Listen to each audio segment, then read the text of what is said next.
This episode of the Beauté by ABIC podcast is brought to you by the International Dermal Institute and Dermalogica PRO.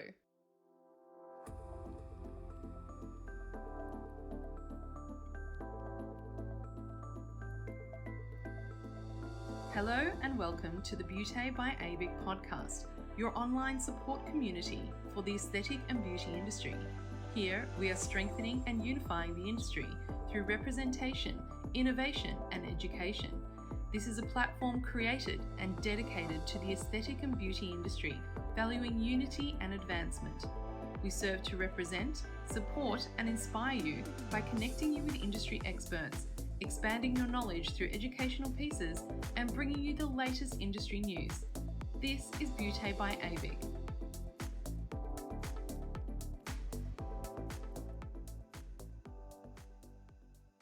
I'm your host, Stephanie Miller, and today's guest is Sarah Hughes from Dermalogica PRO. Sarah Hughes is the Mediclinic Training Manager for the International Dermal Institute. Sarah has been a therapist for over 25 years, with her area of expertise lying in skin science and skin health. This being the catalyst that led her to gain her associate degree as a dermal therapist. Sarah's passion for skin therapy is infectious, and her knowledge of clinical skin analysis is second to none. Here to discuss treating hyperpigmentation, from Dermalogica PRO, today we welcome Sarah Hughes. Welcome to the podcast, Sarah. Welcome back. I'm so excited to have you. It's so good to be back. I feel like it's the end of the year and it's like going out with a bang talking to you. And it's always super fun. And what a year it's been. It's been absolutely huge. It's been a big year. I think for everybody, 2023 has just been a massive year. And then I look at 2024 and I think, oh my goodness, it's going to be even bigger. I think so. So many exciting things are happening in 2024. I think everyone's starting to get their groove back. Obviously, we don't like to say the COVID word, but I think things are just powering along now. I'm seeing so much innovation and, so much excitement just for the direction of our industry, and especially skincare. Yeah.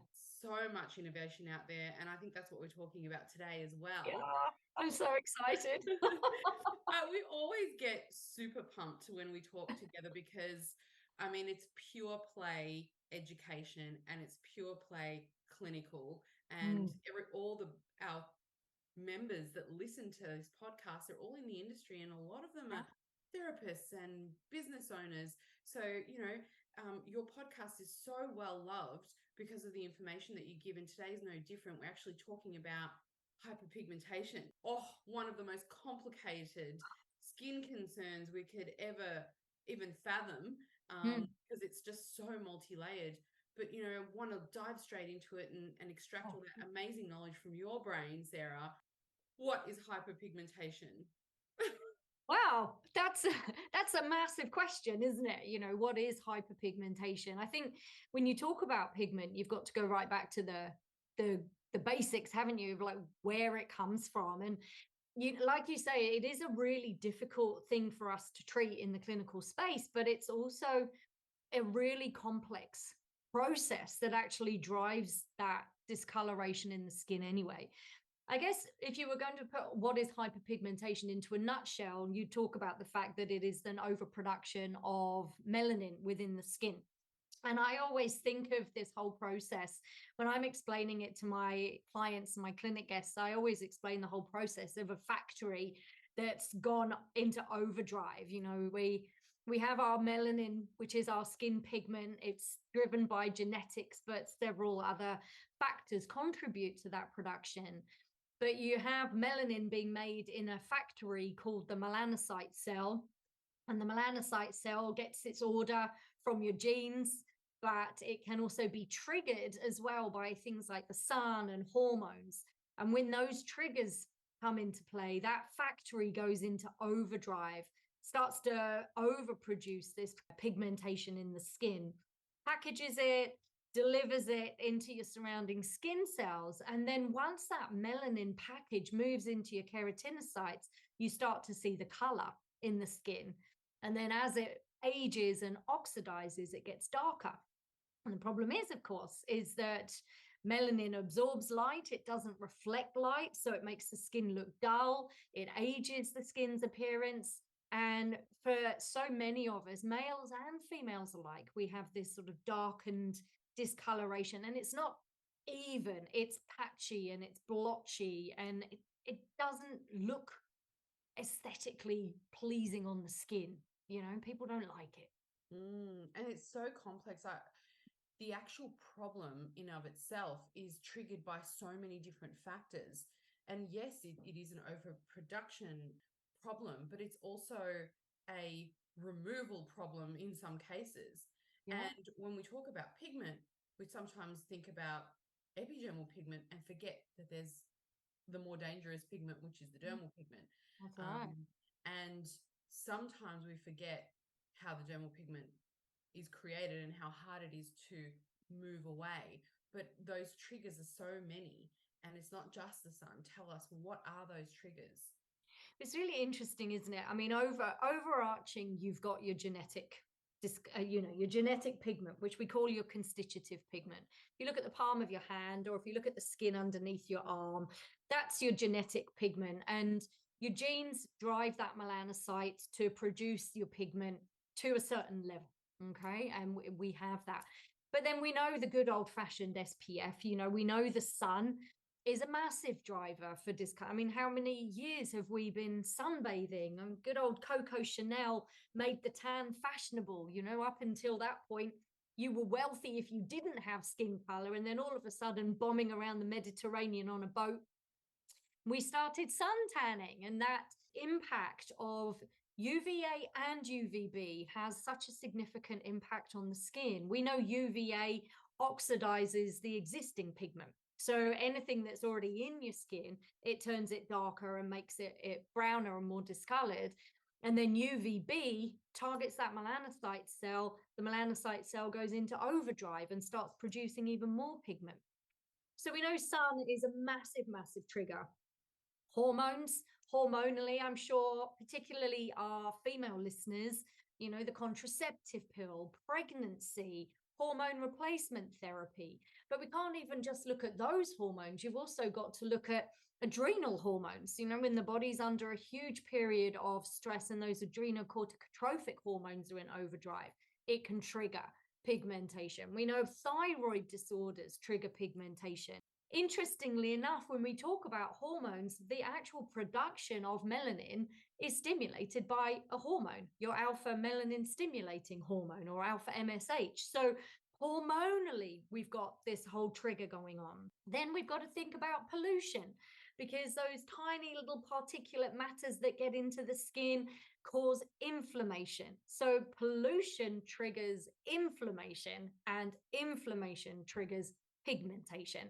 Because when we're going through that inflammatory response, we have our little immune system, those Langerhans cells, your dendritic cells, very much work in tandem with your melanocyte cells, which are also dendritic cells. And so when you've got that inflamed response going on, that can be from pollution, but it can also be from sensitized responses, sunburn, and skin treatments as well.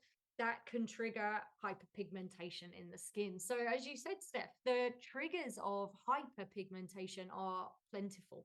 Goodness me, I love that explanation. And I love how you can actually take it and boil it down for the people that are listening to this podcast that are not professional people in the industry. But a rule of thumb is inflammation causes pigmentation. And how does inflammation get caused? External factors and internal factors. Internal factors that cause inflammation are hormonal factors. External are anything that causes inflammation, sun, friction, you name it, triggers. Boiling it down, in actual fact, really looking at the common causative factor there is always really the root cause is the inflammation caused by various factors, internal, external. So, oh my goodness, when you think about this problem, there are so many things that cause inflammation in our lives. I feel like, though, because we all have this common causative factor, the treatment method in our minds, well, it should be the same for everyone, right? It can't be, because when we boil it right the way down to that basic pigmentation element, it's driven by your genetics. And so you only have to take a walk outside and look at everybody around you to see that nobody has the same skin color. It's diverse and it's varied, and you have to be really, really cognizant of your client's ethnic group, their background, their ethnicity, and something called their Fitzpatrick type, which boils down to genetics. But then we also have the overlaying of, you've got your genes, but also now, where did you grow up? What country do you live in? What is your background? And everything that determines your treatment really comes down to a thorough consultation, skin diagnosis, and really getting to know that client, because there are also these sort of genetic anomalies where you can have a client whose parents' Fitzpatrick types are darker skins, melanin rich skins, but through a genetic abnormality, these clients are blonde haired and blue eyed. I mean, the gene thing is huge, right? It's so no treatment can be the same. Wow. And when you think about it, the therapist is thrown with so many variables and so many factors when you're talking about a thorough consultation, and there is really no substitute to that, because their lifestyle factors are so varying, their history, their background is so variable. And when you put it all together, it changes your treatment approach quite drastically. Definitely. Tell us, why is it that higher Fitzpatricks have more challenges associated with actual treatment? When you get them clinically, when you start to treat them, all those variables are in play, but then you add in the higher Fitzpat and it changes it again. Yeah. I mean, Fitzpatrick was determined many years ago, Dr. Thomas Fitzpatrick. He was looking at how skins responded to the sun and how well they tolerated it. And what he determined was a basic 6 types. You've got your types 1, type 2, which are your fair hair, fair skin, burns very, very easily. Types 3 and 4, we would have typically classified as being more of a Mediterranean skin, burns less easily, get darker in their shade, darker in their color. And then Fitz 5s and 6s would be your sort of more Asian skins, African Caribbean skins, those very melanin rich skins. What actually we have to consider, though, is when we're looking at those different Fitzpatricks, it's not a darker Fitzpatrick doesn't have more melanocytes. And I think that's something that's really fundamental. They don't have more of the factory. What they have is the ability to produce different packages of melanin. So when we look at Fitz 1s and 2s, if we were to be really simplifying this, a Fitzpatrick 1 or 2, their packages of melanin are like crushed pepper, or sand, really, really tiny, tiny, tiny grains, very easy to break down, very easy to kind of destroy, for want of a better word. And then if we look at Fitz 3s and 4s, they're more like peppercorns. So they're juicier, they're chunkier, and we can still break them down a little bit, we've got to grind them. We've got to do a lot more work, but we can break those peppercorns down. And then when we look at Fitz 5s and 6s, they're really dense packages of melanin. Really, really thick. Think of like a jelly bean or a coffee bean. They're very, very dense packages of melanin, and they have greater ability to deliver. So they've got more dendrites on their melanocyte cells, so they can deliver greater volumes of pigmentation. And so what this means is that whatever we're doing in the treatment, firstly, because we've got these dense packages, it's harder to break down a coffee bean than it is a grain of sand. So we could use tyrosinase inhibitors, and we can reduce melanosome transfer, but it's going to be harder to do it on those higher Fitzpatricks, because there's more to try and break down than it is on a lighter Fitzpatrick. But we also have to be really careful, because those darker Fitzpatricks, you start adding anything in that's going to create more inflammation, like chemical peel or skin needling or laser, and you're creating that heat, you don't have as much control over that melanosome population as you do in a lighter Fitzpatrick.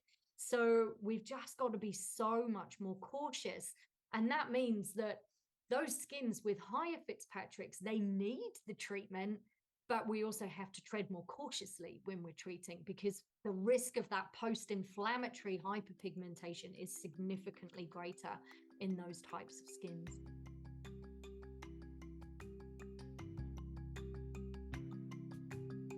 Providing professional-grade skincare since 1986, Dermalogica has grown to be the leading professional skincare brand, used by more than 100,000 skin therapists in more than 100 countries around the world. Founded by a skin therapist, their product line grew out of a desire to provide skin therapists with the best-in-class skincare products and education. Powered by the International Dermal Institute, their skills-based training has served a community of passionate skincare professionals, building their skills and breaking new ground in the skincare industry, whilst developing personalised skincare solutions that help clients achieve the healthiest skin they can, not just today, but for life. Dermalogica is the #1 choice of skincare professionals worldwide. To learn more, visit www.dermalogica.com.au today.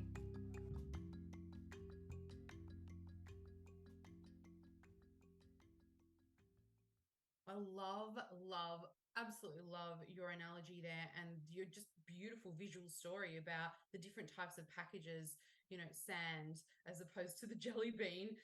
Wow, it really puts it all into perspective, doesn't it?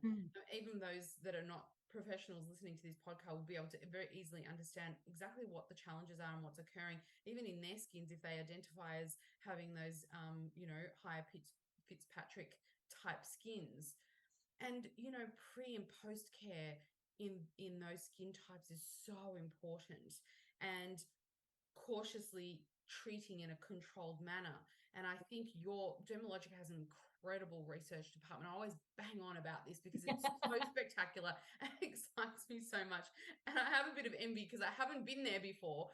So I'm dying to go and visit and see, all the wonderful things You must It's go. on the cards for me. It has to be, because it's just so exciting what you guys do up there. You have had, I mean, obviously your history, you're such a heritage brand, but you are constantly innovating, and that's what keeps Dermalogica at the forefront, is because sometimes companies, when they're around such a long time and they're so established, they really do rest on their laurels. But all of your funds and all of your energy is really funneled into creating innovative new products that are game changing. And I think that's what you've done in this instance too.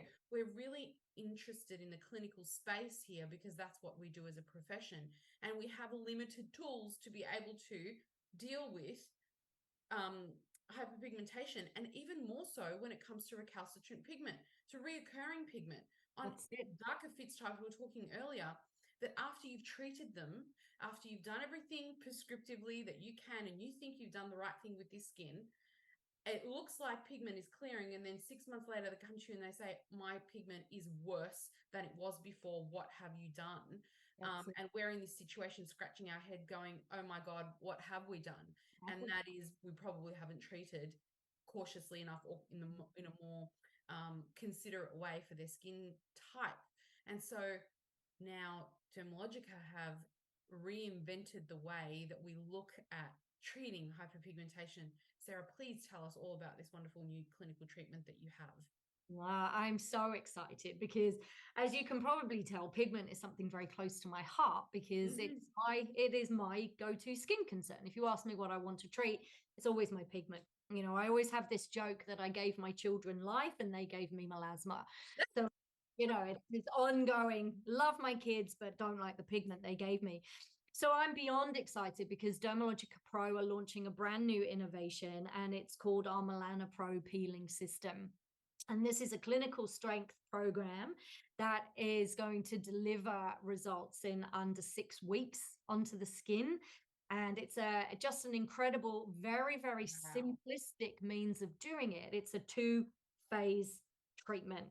So within the treatment, there is a mask, there is a clinical peeling mask, and then there is a continuous resurfacing cream that the clients work with at home. And the clinical trials that we've run on this, we're producing a white paper, which is going to be launched next year. Oh, how exciting. Very much backed by a doctor dermatologist, Dr. Wong, who has been supporting us in the US with our clinicals. And the results that we are seeing are just groundbreaking. But always working with Dermalogica's progressive, not aggressive approach, which, as you probably can guess, when it comes to treating hyperpigmentation, you don't need that aggression. You need to be progressively getting those results. So I'm beyond excited by this product. I really am. Well, I'm excited too, because I, like you and probably many listeners out there, suffer from pigmentation, whether it's dermal and epidermal. I have a combination of both. But it is a struggle, and it is a long-term commitment to try to suppress this and treat You can't not treat it.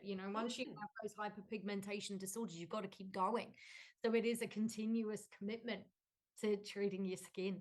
Absolutely. And then the problem is, if you have the wrong treatment for your skin type, it's a continual fight against inflammation and irritation on my skin. And I feel a lot of patients are the same way. They're like, we need to treat this as a continual. And tyrosinase inhibitors just on their own just don't cut it, right?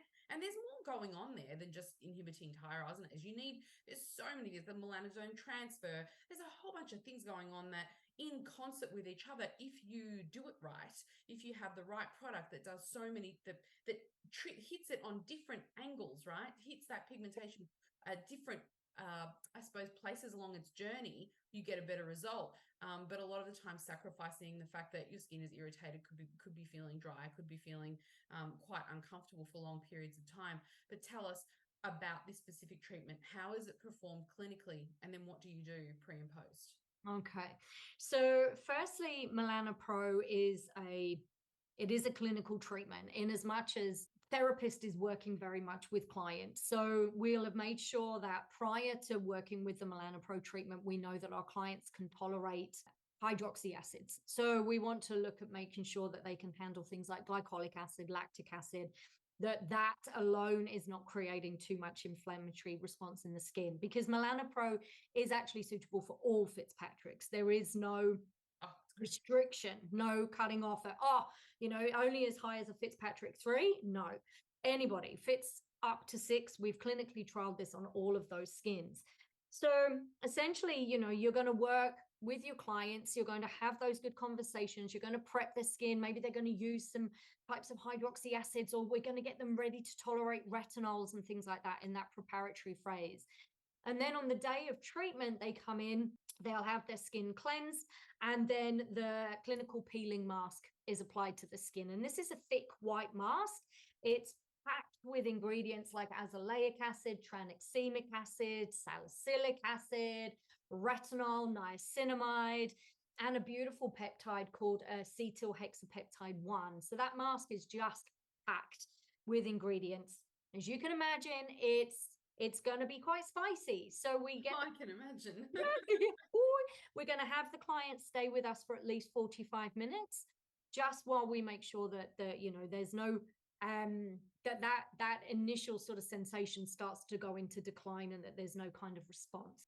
Then the client's going to go home with this white mask on their skin. So wow. You got to make sure you tell your client that they're not going to be going home with a clean face. Maybe drive in that day or get a lift. Don't do public transport, because they're going to go home with their mask on. Now, depending on your Fitzpatrick type, depends on how long you leave that mask on for. So if you've got a higher Fitzpatrick or a more sensitized skin, we actually ask you to only leave that mask on for a maximum of 4 hours. If you've got a more tolerant skin and a lighter Fitzpatrick, you can leave the mask on up to 7 hours. Wow. And then you're going to very gently, you're going to kind of dampen it down with some tepid water, and you're just going to very gently kind of loosen that mask up and remove it from the skin. Certainly no rub. You won't want to rub at your skin. And your skin is going to feel, it is quite normal. We've talked about inflammation, but we do recognize that during this period, the next 24 hours, skin can feel quite warm, quite tingly, quite spicy. So we're going to leave the skin alone then for 24 hours. We're just going to spritz it with Dermalogica's Ultra Calming Mist. So just keeping that inflammation down. And should also note at this point, though, Steph, that in the mask and in the moisturizer, we have got anti-inflammatories built in there. So we are making sure that we're keeping that inflammatory response in check. Once you've had that 24 hours, what happens then is that we've got a continuous resurfacing cream going onto the skin. So that continuous resurfacing cream is applied morning and evening for 6 weeks or until you've used the cream up. Now, some clients, depending on their skin type, some clients can use that cream 3 times a day. So it really is very, how is your skin tolerating the product at this time? Again, the continuous resurfacing cream is loaded with things like glycolic acid, retinol, acetohexapeptide 1. We've got azelaic acid, tranexamic acid in there. So it is, again, the moisturizer, the cream is really, really loaded with ingredients and products. That goes onto the skin for the next 6 weeks, 42 days, or until you finish the treatment. Making sure you're using a sunscreen, but otherwise everything else is very gentle. There's no additional serums, just a very gentle cleanse, continuous resurfacing cream, SPF. Just wow. very, very simple for 6 weeks. Are we peeling after this? What are we looking like for a week? By about day 7, Steph, the skin really is shedding. You know, depending on the strength of your barrier, obviously, because that does play a part, you will find that most skins will get some light flaking. I have seen some clients really get quite a considerable peel. But within 7 days, you're starting to see a difference in the pigmentation. You're starting to see a lightening and a brightening, probably as we're starting to remove that oxidized pigment initially. So, you know, we're saying you treat on various levels. Well, taking that dull oxidized pigment off the skin makes a massive, massive difference. Then we get the melanosome transfer inhibitors in there. We get, you know, your niacinamides, and then we also get your tyrosinase inhibitors. So your acetohexapeptide 1, tranexamic acid, azelaic acid, and literally then switching down and down regulating that melanocyte cell. So just groundbreaking, really phenomenal, the results we're seeing.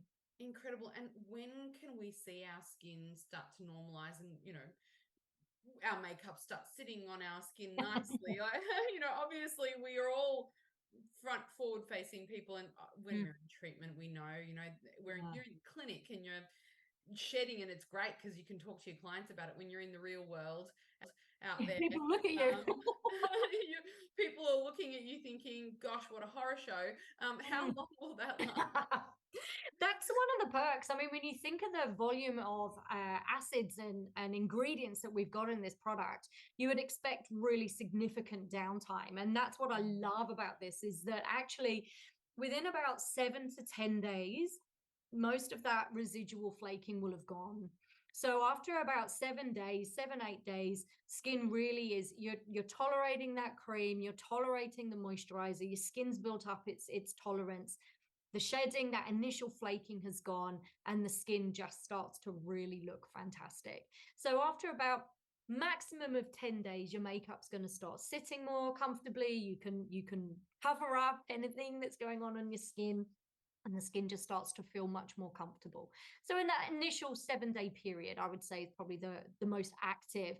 And certainly as a skin technician, you want to be in touch with your clients during that first sort of week to 10 days, definitely. Of course. And are we experiencing any breakout? As I noticed, you say there's retinol in there, but you also have retinol, you have salicylic in there, so that's going to be maybe not counteracting, but assisting with clearing those random breakouts that happen. But how significant are those? Oh, I think when you do anything that creates a huge resurfacing, you can expect a little bit of a purge. I think what's great is that prior to using Melana Pro, we do ask you to make sure your client's skins are prepped. So ideally, really, we want to make sure that they are tolerating and have been exfoliating their skins at home as well as having at least 2 or 3 professional exfoliations that would have already got that purging kind of coming through and into place. You can expect a little bit of a purge, but we certainly haven't seen any mass breakouts happening from working with this Wonderful product. Have you seen any type of skin irritations at all, perioral dermatitis, anything like that showing up No, nothing like that. I mean, when we ran our clinical trials, we ran on over 30 different test subjects, all different Fitzpatrick's, from an age group of 26 to, I believe it was early 40s. So we had quite a significant cohort of skins that we were trialing on. Certainly nothing in those clinical trials pulled forward any perioral dermatitis, but what we did notice is that there are some skins that during that continuous resurfacing phase might just need to take a little bit of a break. So, if you're working with the product and the skin's really feeling quite sensitized, Dermalogica's approach is never, oh, just keep going. We say, you know what? Stop using the cream for a couple of days. Just build up your resistance again. Use some anti-inflammatories, build your barrier back up. Maybe, like our calm water gel and products like that just really feed and nourish the skin. And then pick your continuous resurfacing cream back up. So we certainly never get to a point where the skin is obliterated. That's not what's happening with Milana Pro. It doesn't work in that way. But we also have those markers in place where we can step it back a little bit if we need to. That's wonderful to hear. And tell me, with the actual continuous resurfacing cream, are you able to use any other products with it? Only a sunscreen. So it really is keeping your products very simple for the next 42 days. So gentle cleanse, continuous ultra calming mist to hydrate, continuous resurfacing cream, SPF.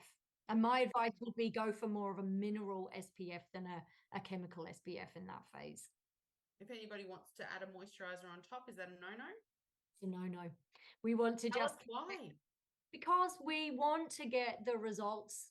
We want to get the results. And if you're wanting Milana Pro, then you're already a client that wants to get results quickly. You want to go for it with your skin. And really, with our clinical trials, with the way that we've ran those, you get it with this particular protocol. Once you start dilution. Once you start adding another moisturizer over the top, it's not that you can't, it's just that you're not going to get those results as quickly as you want them. And Milana Pro is really, I mean, if you're happy to just take your time and go slowly, then maybe Milana Pro isn't the product for you. It is that intensive 2-phase clinical strength treatment that's going to get you results in 6 weeks. Oh, I love it. Stick with it. Creams are still okay? Eye creams are still okay. Yeah. Oh, wonderful. Gosh. And now how do we get our hands on this product? When can we have treatment? When can you get it? Well, it's going to be launched and that's why I'm already excited for 2024, because we are launching our Milana Pro in March 2024. So next year, early next year. I'm so excited for you. My goodness. And I'm excited for everybody out there who wants to try this treatment, clients alike. As well as therapists, because I know the therapists are going to be champing at the bit to get this into their salon and clinic. Hey. Well, I think for me, it's always the proof of the pudding is in the eating. And when you start to see, and as we launch this next year, you'll see all of the incredible before and afters that we were able to generate from our clinical trials. And if you're somebody that battles with pigmentation, those are the results that you want. When you see those before and after photos, then you'll know why you get so excited. But without that obvious tissue destruction, we are getting these great results, but safely, progressively, and effectively. They're really good. Wow. Another incredible, innovative treatment and product from Dermalogica. Thank you so much, Sarah. Your brain, as we always say, it is absolutely delicious. Our crew is so excited to have you on because we just love listening to you. We love listening to you talk, and you're so well listened to in the podcast. And we hope everybody just looks into this incredible innovation next year. And of course, you're going to be speaking at our conference. I am so excited for Elevate 2024.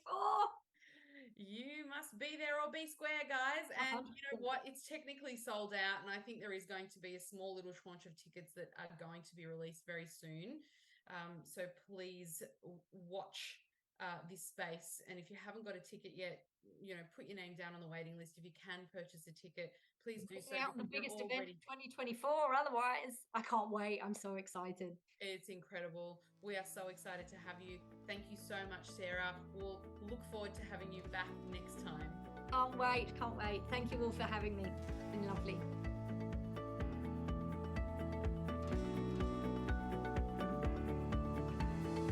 You've reached the end of another episode of the Beauty by AVIC podcast, your online support community for the aesthetic and beauty industry. Thank you for listening, and until next time, stay connected.